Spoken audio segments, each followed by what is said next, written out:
नमस्कार दर्शक बंधु मु मामा स्वागत करुछि ओडिशा पावर को।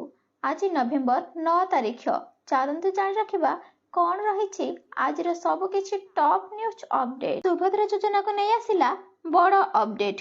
तृतीय किस्ती मिलवा बेलू कमिगले 19,000 रु अधिक महिला। अनुगुल जिले में मोट 3,23,657 जन महिला सुभद्रा योजना आवेदन करथिले। मध्यरु 3,06,819 जन को प्रथम किस्ती मिलथिबा बेले एही संख्या 3,01,928 को खसी आसीथिला। वर्तमान तृतीय किस्ती बेलू अनुगुल जिले में सुभद्रा हिताधिकारी संख्या 2,87,686 को खसी आसी। गोटे पटे सुभद्रा योजना रे प्रतिदिन नुआ हिताधिकारी जोड़ी हेथिबा बेले अन्य पटे अनेक अयोग्य हिताधिकारी माने बाद पड़ुछंती। ट्रेन यात्री आसिला बड़ खबर। ट्रेन टिकट बुकिंग आसिला नुआ नियम।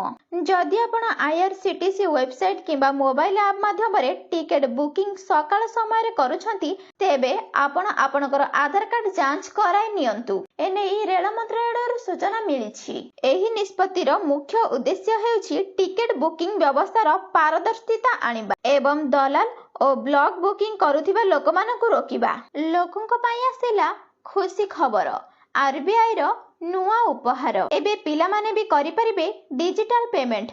लॉन्च हेबो जूनियर यूपीआई वॉलेट। एने भारतीय रिजर्व बैंक ऑफ इंडिया एक बड़ पदक्षेप नैछंती। चंद्रपृष्ठर डाटा कलेक्ट पई पठा जायथिला चंद्रयान 2 एहा सफल लॉन्च करिथिला। वर्तमान चंद्रमेरुर राडार फोटो पठाइला चंद्रयान 2। मुख्यमंत्री मोहन चरण माझी शनिवार नुआपड़ा गस्तरे आसीथिले। सेठारे से सीधा सड़क नवीन को आक्षेप करी कहिसंती नवीन सरकारक समय रे आदिवासी जनजाति प्रति अवहेला होईछि। आरबीआई बैंक धनिक पई आसिला खुशी खबर।